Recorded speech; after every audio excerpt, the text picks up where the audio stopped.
Bonsoir. Eh bien, déjà, merci d'être là. Ça fait vraiment plaisir de vous accueillir. Moi, je suis Kevin Finel, je m'occupe de ce lieu. Vous allez bientôt voir Clément, qui est le maître de cérémonie ce soir.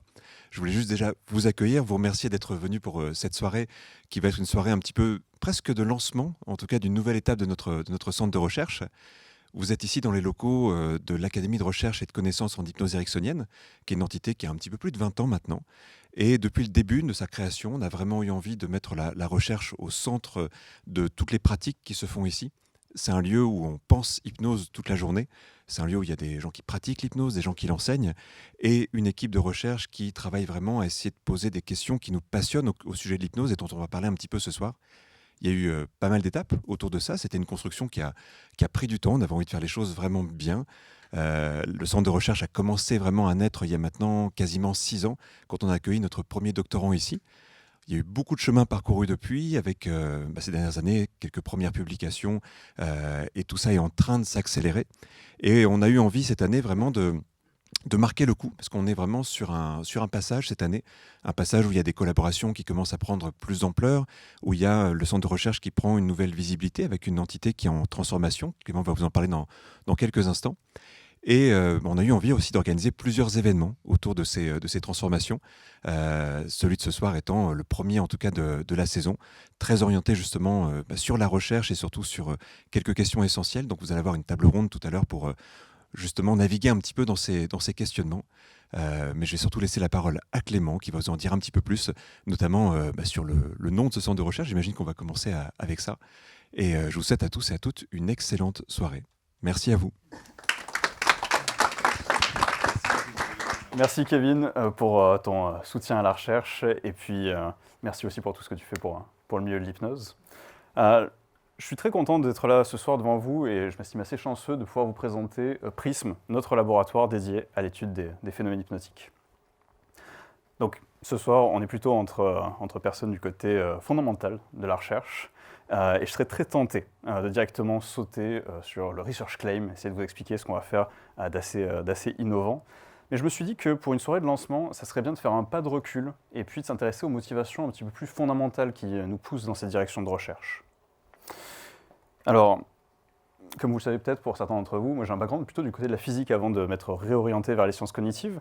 Et c'est assez difficile d'ignorer à quel point les 200 dernières années de développement dans ce champ-là ont complètement transformé notre rapport au monde et en fait même la condition humaine d'une certaine manière. On a un niveau de confort, de sécurité, même de contrôle sur nous-mêmes et sur le monde, en fait, qui sont assez inédits et qui seraient même assez inimaginables pour nos ancêtres. Et en passant du côté sciences cognitives, c'est par contraste qu'on voit à quel point certaines problématiques de l'humanité, certains problèmes du côté plutôt psychologique de l'humanité, ont parfois pas toujours des solutions qui sont celles qu'on aimerait. Le point sur lequel j'aimerais commencer, c'est le fait que dans l'histoire de l'humanité, il y a beaucoup de souffrances depuis très longtemps. Et l'humanité a eu le loisir d'explorer tout un tas de pistes pour faire face à cette souffrance. Pas toujours dans le milieu médical et pas toujours sous le nom psychologie. Dans les dernières décennies, ce qu'on voit, c'est que les approches cognitives comportementales, qui sont quand même celles qui ont été mises le plus en avant dans notre culture, se voient prendre un peu de recul et être mélangé à tout un tas d'approches pour avoir des approches beaucoup plus intégratives. Et à cette occasion-là, on voit la réintégration d'outils aussi plus anciens, comme l'hypnose ou la méditation.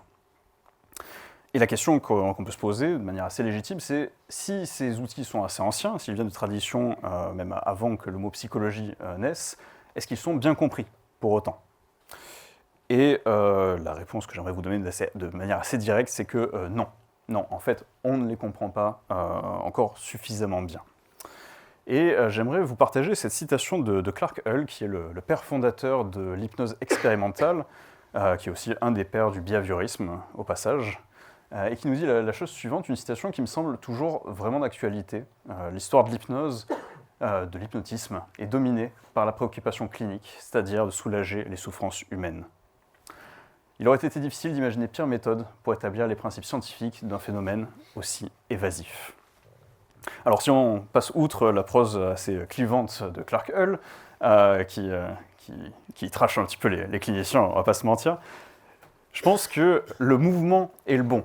Le mouvement de Clark Hull est le bon, celui de prendre du recul et de se dire, est-ce qu'il ne faudrait pas faire un peu de recherche fondamentale sur ce phénomène, puisque les cliniciens, même si Clark Hull a un ton légèrement méprisant dans cette citation, ils font un travail qui est extraordinaire. C'est eux qui sont au contact de la souffrance humaine et c'est eux qui font le sale boulot quelque part, qui font en sorte que cette souffrance, elle recule.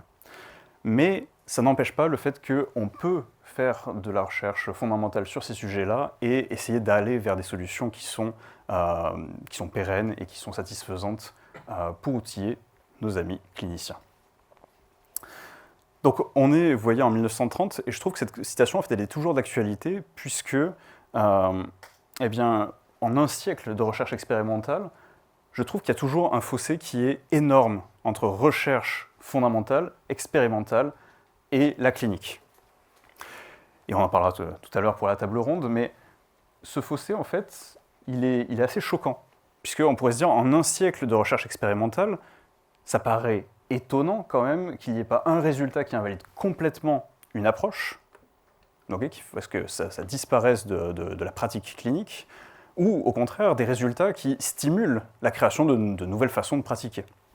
En fait, il y a des mutations dans l'hypnose. L'hypnose est une pratique qui est vivante, mais assez peu qui viennent du côté expérimental.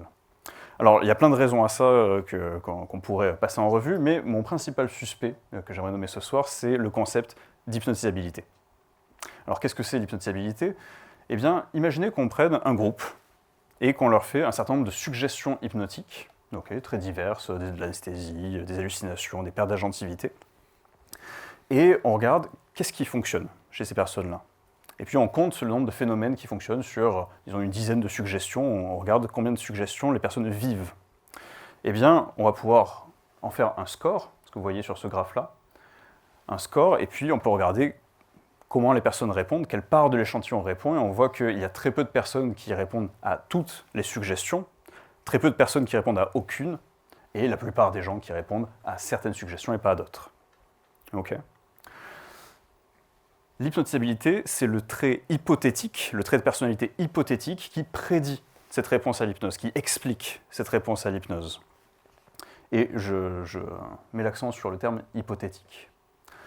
Et la recherche sur l'hypnose dans ce dernier siècle, eh bien, c'est principalement focalisé sur ce concept d'hypnotisabilité, ces corrélats neuronaux, ces corrélats sur des traits de personnalité, etc.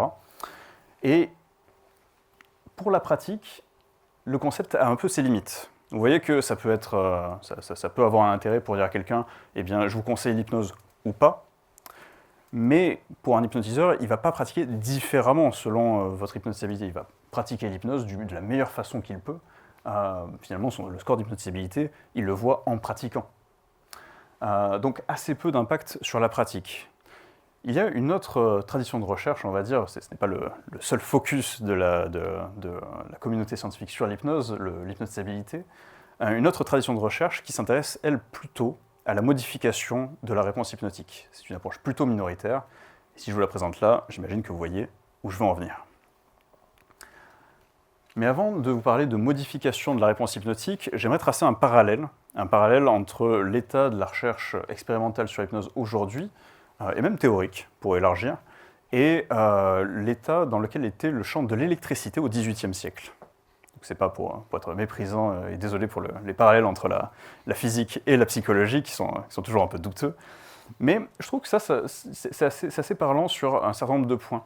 Au XVIIIe siècle, on avait tout un tas de phénomènes hypnotiques, électriques, pardon. On avait tout un tas de phénomènes électriques qui étaient intrigants, dont on avait l'intuition qu'ils étaient liés. Par exemple, l'électricité animale, l'électricité statique, etc. Et on avait cette intuition qu'ils étaient liés, mais pas de façon très claire de produire de l'électricité et de la contrôler. Et c'est en fait quand on a réussi à développer la pile voltaïque, l'alternateur, qu'on a eu des sources d'électricité qui étaient contrôlables et qu'on a pu faire des expériences bien contrôlées, qu'on a réussi à comprendre le phénomène et arriver aux fameuses équations de Maxwell. Ça se fait dans ce sens-là, plutôt que dans le sens inverse. C'est en maîtrisant le phénomène, en domestiquant l'électricité qu'on a eu les théories du phénomène. Pour revenir à l'hypnose, Aujourd'hui, le plus gros souci à la pratique, c'est un manque d'accessibilité et de fiabilité. C'est-à-dire que on est dans un domaine qui a des prétentions des fois un petit peu miraculeuses, c'est un des soucis du problème, un des soucis du domaine, mais si on met de côté tout le charlatanisme, qui est un des soucis du milieu de l'hypnose, en fait souvent ces prétentions, même miraculeuses, sont possibles. C'est improbable, mais elles sont possibles. Oui, c'est possible de faire une anesthésie totale sous hypnose, sans substance, mais ça serait, on va dire, complètement irréaliste d'espérer pouvoir produire cette anesthésie totale sous hypnose chez tout le monde, tout le temps, et de manière stable. De la même façon, on peut casser une addiction avec l'hypnose, mais ça serait déraisonnable d'attendre à ce qu'elle dure éternellement chez tout le monde, dans toutes les circonstances. Et donc, le but du programme de recherche, je vous parlais de modification de la réponse hypnotique, le but de notre programme de recherche, c'est de faire de ces promesses une réalité, de rendre les phénomènes hypnotiques accessibles et fiables. Alors, en le disant comme ça, vous vous rendrez très vite compte que ce programme de recherche, il n'a rien d'original. Certes, c'est une voie de recherche qui est très minoritaire, qui a très peu de recherche à son actif, mais en fait c'est le rêve de tout hypnotiseur, en fait, de rendre les phénomènes hypnotiques accessibles et fiables. Donc, qu'est-ce qui fait qu'on estime que ça vaut le coup en fait, d'investir notre énergie là-dedans et d'espérer apporter des choses nouvelles à ce champ? Eh bien, notre approche va reposer sur 3 piliers, qui sont en fait séquentiels. Le premier pilier, c'est de changer le niveau de description du phénomène. Parce que je vous ai parlé d'hypnotisabilité, vous avez remarqué que je vous ai dit que dans ces protocoles-là, on va faire passer tout un tas de suggestions très hétérogènes et regarder qu'est-ce qui répond. Qu'est-ce qui répond, on va dire, de manière globale. Et ça repose sur un a priori, qui demande à être prouvé, c'est que les phénomènes hypnotiques reposent sur un mécanisme commun. Et ça, c'est un a priori. Nous, on ne va pas partir de cet a priori-là, ça serait très bien si on le trouve un jour, ça serait fantastique si on trouve ce mécanisme-là qui explique l'ensemble des phénomènes hypnotiques, mais nous, ce qu'on va faire, c'est prendre le contre-pied de cette hypothèse-là et revenir à l'étude d'un phénomène hypnotique bien ciblé à chaque fois.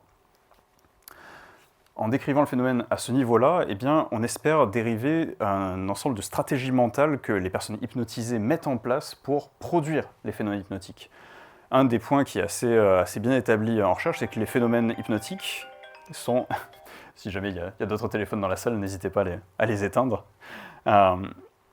Donc, un des points qui est assez bien établi dans la communauté, c'est que Bonsoir. Un des points qui est assez bien établi dans le domaine, c'est que les personnes hypnotisées ne sont pas passives. Elles sont actives dans le fait de produire leurs phénomènes hypnotiques. Et donc, elles mettent en place des stratégies, même si elles ne sont pas forcément conscientes de ces stratégies qu'elles mettent en place, en collaboration évidemment avec l'hypnotiseur, elles produisent un phénomène hypnotique. Et donc, ce qu'on espère avec ce niveau de description, c'est pouvoir comprendre ces stratégies que les personnes mettent en place. Ce qui nous emmène au deuxième pilier, notre deuxième originalité. Aujourd'hui, dans les approches expérimentales, on est sur des approches qui sont plutôt fortes en théorie, avec des gros a priori théoriques et souvent formulées en langage ordinaire. Et le langage ordinaire, c'est super pour essayer de se comprendre, mais le problème, c'est que c'est très flexible. Et donc, c'est très difficile d'invalider les théories. Et en plus, les théories conditionnent énormément les paradigmes de recherche qui sont dedans, donc ça mène à beaucoup de friction, on va dire, entre différentes approches théoriques. Ce qu'on va essayer de faire, nous, c'est d'avoir une approche qui est théoriquement plus prudente, on va dire, et plutôt data-driven, si je veux utiliser un terme plutôt, un anglicisme, basé proche des données. Un second problème des approches théoriques dans l'hypnose en particulier, c'est que beaucoup de théories sont soutenues principalement par des corrélations. Alors certes, c'est beaucoup plus facile d'établir des corrélations que des causalités, mais ce n'est pas le même poids épistémique non plus. Et donc ce qu'on va essayer de faire, c'est que même si c'est plus difficile, même si c'est plus long, même si ça demande plus d'efforts, on va essayer de faire des designs expérimentaux qui nous permettent d'arriver sur des causes plutôt que sur des corrélations.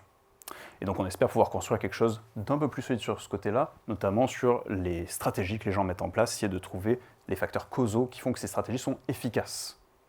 puisqu'il y a de grands débats sur, même si la personne met en place un certain nombre de stratégies, est-ce que ces stratégies sont en fait purement épiphénoménales, ou est-ce qu'elles ont un vrai rôle à jouer dans la production du phénomène hypnotique? Dernier point qui n'est pas trivial, le transfert de ces stratégies vers les personnes qui initialement ne répondent pas. Parce que pour étudier ces stratégies, il faut les étudier chez des personnes qui répondent à la suggestion naturellement. Okay. Rien ne dit que chez les personnes qui ne répondent pas initialement, qui ont plus de difficultés initialement, les stratégies employées par les personnes qui répondent vont fonctionner. C'est un résultat expérimental qui n'est pas trivial et qui demande à être prouvé. Et donc, l'originalité là-dedans, c'est de faire ce pas-là et d'essayer de prouver ce genre de résultat. Ici, c'est très simple, c'est des interventions courtes d'entraînement pour essayer de faire en sorte de mobiliser les facteurs causaux qui ont été identifiés dans la phase 2. L'idée, le pari plutôt de ce côté-là, c'est de se dire que eh bien, les phénomènes hypnotiques, c'est un assemblage complexe, extraordinaire, de compétences qui sont ordinaires, accessibles à tous. Et donc, si c'est un assemblage extraordinaire de compétences qui sont ordinaires, si on comprend cet assemblage-là, on a bon espoir de pouvoir le porter chez les personnes qui initialement ne répondent pas. Alors, pour donner un exemple d'un projet réel, puisque tout ça est très théorique, je voulais vous parler très brièvement d'un des projets qu'on a en cours, porté par Alan Dizet, que vous avez peut-être croisé et qui a un poster, alors n'hésitez pas à aller le voir tout à l'heure. Le projet d'Alan porte sur la vasorégulation périphérique. Donc Alan va faire chauffer et refroidir des mains pendant 3 ans avec l'hypnose, ce que vous voyez avec une petite image de caméra thermique ici qui est purement pour illustration, c'est pas nous qui avons fait ces images-là. Phase 1, Alan va devoir répliquer le phénomène, puisque c'est un phénomène plutôt ancien, donc le répliquer et l'observer avec des méthodes qui sont convergentes, à la fois physiologiques, comportementales et expérientielles. Et l'idée, c'est qu'en maillant, en triangulant le phénomène hypnotique avec ces différentes mesures, eh bien, on a bon espoir de pouvoir trouver les stratégies qui sont cachées à l'intérieur du phénomène. Un des exemples de choses qu'on aimerait bien voir, c'est l'évolution dans le temps de la température de surface et de la sensation subjective de température. Et je pense que si on trace le cours temporel de ces différentes variables, on va avoir des choses très intéressantes qui nous suggèrent des pistes quant aux mécanismes qui sont à l'œuvre. Évidemment, cette première phase, elle influence complètement la phase 2. Puisque c'est en observant le phénomène qu'on va avoir certaines hypothèses sur qu'est-ce qui pourrait être causalement impliqué là-dedans. Évidemment, on a quelques petites idées derrière, c'est pour ça qu'on ne fait pas n'importe quelle mesure non plus. Dans les stratégies qu'on aimerait bien voir, il y a tout un ensemble de stratégies cognitives.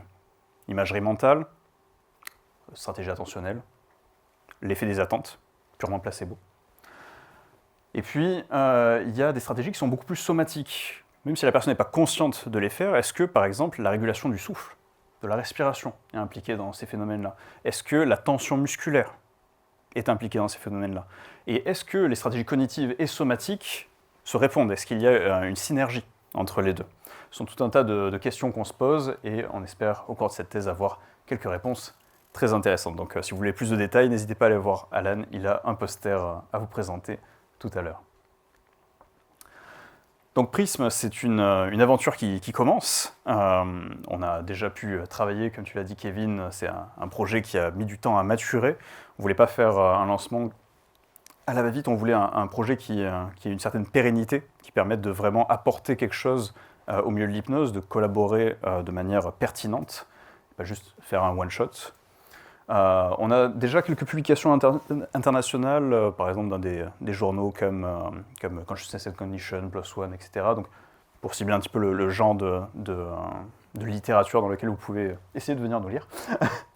On a aussi un certain nombre de collaborations et de partenariats. Donc, la thèse CIFRE d'Alan a été l'occasion de signer nos premiers partenariats. Et on a des collaborations à l'international avec des personnes assez sympathiques. Dernier point que je voulais aborder avec vous, c'est qu'on n'est pas seul dans cette aventure. Heureusement, on a le regard de personnes externes qui comptent beaucoup pour nous, puisqu'elles permettent de nous conseiller et puis de vérifier que ce qu'on fait ne sort pas trop des sentiers battus. Donc on a un comité scientifique auprès duquel on prend conseil assez régulièrement pour voir un petit peu qu'est-ce qu'ils pensent de nos directions, de nos stratégies de recherche, et un comité d'éthique pour revoir nos protocoles et vérifier qu'on ne fait pas du mal aux gens. Donc tout ça et nos actualités, vous pouvez le retrouver sur prism.com, notre site qu'on vient de lancer. On mettra à jour nos actualités là-dessus et vous pouvez trouver tous nos articles en accès libre. Bien sûr, n'hésitez pas à nous les demander si jamais ils sont cachés derrière un paywall. Ce soir, c'est vraiment une occasion qui est plutôt festive. Je ne vous présente pas de résultats scientifiques, même si Alan a quelque chose à vous raconter. Mais l'idée, c'est plus un moment festif pour vous présenter le projet et vous dire qu'on espère revenir avec des événements scientifiques assez rapidement. Des colloques, des journées d'études. On n'a pas encore le format exact, mais on se dit qu'on a envie de fédérer un petit peu les gens qui s'intéressent à ce domaine-là au niveau de la recherche, les doctorants, les chercheurs de plus longue haleine sur ce sujet-là, et avoir une dimension internationale sur ces événements-là pour mailler la recherche francophone et nos collègues qui ont quand même œuvré depuis longtemps dans ce domaine-là. Donc évidemment, vous serez tenus au courant quand on aura ce genre d'événement. Alors, je voulais parler très brièvement de Steven Lin, parce que là, je vais vous présenter une petite interview de Guy Montgomery. Et au début de l'année, quand on a eu l'idée de cet événement, de vraiment lancer le centre de recherche, j'ai pensé à faire une interview de Steven, qui est un peu mon mentor. Et son état de santé s'était déjà trop dégradé. Il nous a quittés fin mars. Et en fait, je voulais lui rendre hommage aujourd'hui, spécialement parce que ce labo, je lui dois beaucoup. Il m'a beaucoup inspiré les dernières années et j'ai la chance d'avoir collaboré à la dernière itération de sa théorie intégrative de l'hypnose. Et c'est une personne qui a beaucoup poussé sur cette idée de modifier la réponse hypnotique. Il était à la fois du côté expérimental et du côté clinique. Et en fait, c'était surtout une chouette personne. Une personne qui a beaucoup contribué au milieu de l'hypnose. Il va beaucoup nous manquer et surtout beaucoup manquer au milieu de l'hypnose.